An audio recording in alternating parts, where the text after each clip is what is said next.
Урматтуу депутаттар, биз жанагы бул жерде бул баягы пиар кыла турган ар ким өзүнүн шайлоочулардын алдында, же башкалардын алдында мындай бир өзүн пиар кыла турган убакыт болбой атат да азыр. Мен ачык эле айтып коеюн. Мына азыр мага маалымат келди. Ак жол менен уже ак тилекти жабышты. Грузы тоже. Адам полностью на 100% жабышты. Эртең барып туруп Айдарбеков жооп берсин элге. Эмне бизге ун келбей калганда. Эртең ундун баасы бир кабын 10 миңге чыгып кеткенде, 1 литр бензин 100 сомго чыгып кеткенде, бул жерде мамлекетте ойлошубуз керек да. Биз эмне көчөдө жүргөн эле бир адамдар эмеспиз да. Бул жерге келип алып силердин алдыңардан суранып, жалынып, жалбарып эле өзүбүз үчүн чечип аткан жокпуз. Силер үчүн чечип атабыз. Мамлекетибиз үчүн чечип атабыз. Коомубуз үчүн чечкенге аракет кылып атабыз. Силер, урматтуу депутаттар, коомдун жаңы шайланып келген депутаттары катары жоопкерчилик алганга тоже алыш керек жоопкерчиликти. Эртең Нуржигит Кадырбеков жооп бербейт да. Ал отурат ошо бир креслосунда. Мен адамдардын канынан корком деп коет. Ошондуктан, урматтуу угандар, урматтуу депутаттар, мен сиздерди дагы бир жолу чакырып кетемин. Бул жерде саясат кыла турган, өзүңдү пиарлай турган, же шайлоого бара турган, даярдана турган убакыт эмес. Мамлекеттик деңгээлде мамлекетибиздин башчысы кабыл алган чечим. Мамлекетибиздин башчысы Садыр Кожоев чечимди кабыл алды. Тигил башка мамлекеттердин башчылары менен чогуу түнкү саат 2-де чечим кабыл алынды. Так, анан кийин эгерде добуш бере албасаң, башка болсо, пиарланбай, канды башканы оозуңа алып сүйлөнбөстөн, жакшынакай кылып туруп, унчукпай олтуруп бергиле. Себеби эртең азыр мына мен тревожить этип аткан себеби азыр 7 посттун 4-өө жабылды.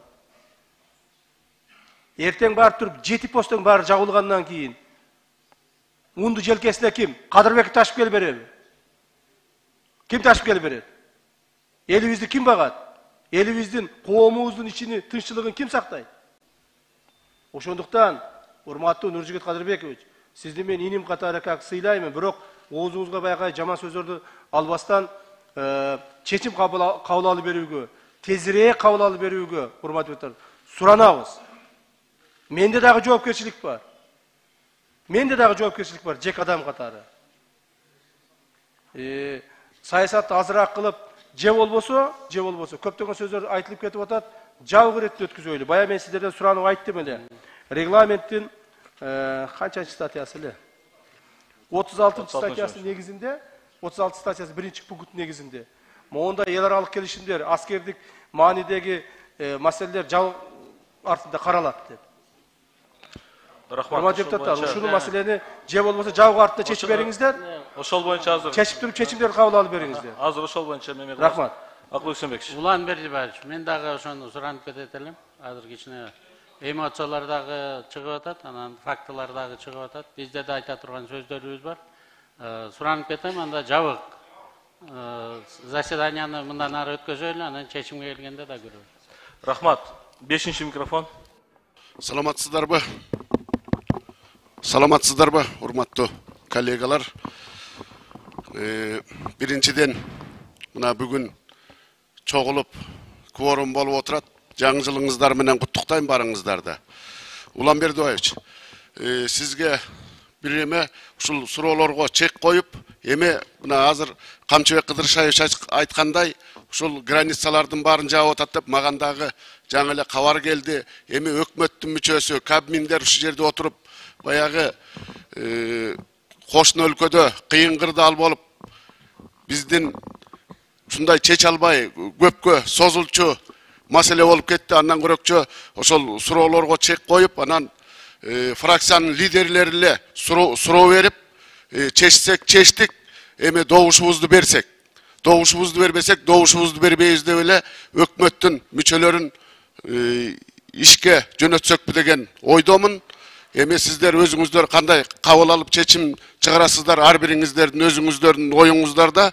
Эми бул жерде депутаттар баягы баарыбыз эле бирдей ушул укук алып келгенбиз. Эми кичине ошол ОДКБга киргенде, соглашенияга, договорго кол койгондо, анда биз жок элек, мурунку президенттер кол койгон, ушундай жардам беребиз деген кол коюлар болгон. Эми бүгүнкү күнү ошондой Казакстандын президенти Жомарт Токаев суранып атканда жардам бер деп. Бир эле Кыргызстан эмес, ошол 6 мамлекет кирген экен. Ошолордун баары жардам берип атса, биз биякта талкууга алып кечке отуруштун кажети жок деп ойлойм да.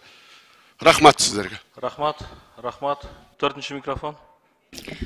Чоң рахмат. Камши Кыдыршевич, абдан маанилүү маалымат бердиңиз. Азыр чегалар жаап атат депчи. Казакстан биз үчүн мындан да кыйын учурларда чегараларын жапкан, эми өткөнгө кайрылбайлы дедим эле. Кыйналып турганда бизге ошондо ун керек болчу, азыр ун керек эмес. Кудайга шүгүр, бизде аманчылык, тынчылык, эки колубуз, эки бутубуз бар, өзүбүздү өзүбүз багалабыз. Ошондо деле чегараны жапкан, биз жашап кеткенбиз. Кеп анда эмес. Экинчиден, эгерде биз жоокерлерди жөнөтсөк, Казакстан ошол чегараларын ачат деген кепилдик барбы? Бул экинчи суроо. Үчүнчүдөн, башында абдан жок сөз айттыңыз, этика маселеси депчи. Биз ал өлкөлөрдүн ички ишине кийлигишпейбиз, комментарий бере албайбыз. Анткени кимдин кандай позициясы бар, ой пикири бар, аны айта албайбыз депчи. Ошол эле мезгилде биз пикир айтсак айтып атабыз, пиар, анан кийин саясий очко депчи. Жан дүйнөбүзгө, жүрөгүбүзгө кирип чыкпагандан кийин мындай чечимге келиште эле балким бир аз туура эмес. Мен сизди абдан сыйлайм, урматтайм. Өзүңүздүн милдетиңизди аткарып атасыз. Бул туура нерсе, бирок биз дагы пикирлерди айталы. Ошон үчүн улууга урмат дейт, күчүгө азат дейт. Баарыңыздардан эгерде бир аша кетсем, кечирим сурайм. Чоң рахмат. Урматтуу Нуржигит Кадырбекович, кечиресиз. Сиз биринчи жолу депутат болуп келатасыз. Я как один из опытных депутатов, то есть политиков, знаю, кто о чем говорит. Отличие от вас.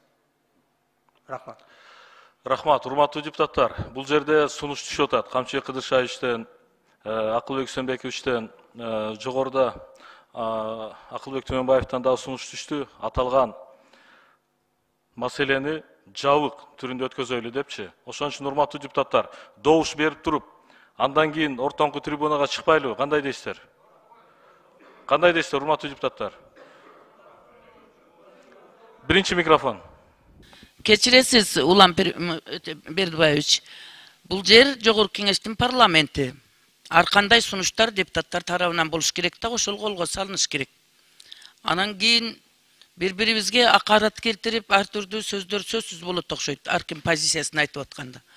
Анан бүгүнкү күндө чогулушка сөзсүз түрдө бүгүнкү заседанияга лидер фракциялардын бардыгы келип, ушундай бир негиздүү маселеде өзүнүн позициясын билгизиш керек болчу. Кечеги келгендерде бүгүн келбей, бекинип отуруп алып, сулуу чымчык болуштун эч кандай кереги жок. Ошондуктан сиз атайын мен депутат катары Ата-Журт Кыргызстан Нарматова сунуш киргизем, колго салыңыз, жабык түрүндө айтайлык дагы өзүбүз жабыктын кабинеттин ичинде чогулуп алып туруп, ушул жерде сырткы маалымат таркатуучуларды дагы киргизбей туруп, мамлекеттик сыр катары акылдашып чечишип алайлык. Бири-бирибизге коомчулукка акарат келтиргендин кереги жок бул жерде. Мамлекеттик маселе бул. Мамлекеттин кишилери бийлик бутактары отуруп алып чечип алышыбыз керек. Колго салыңыз, жабык түрүндө өтөйлүк.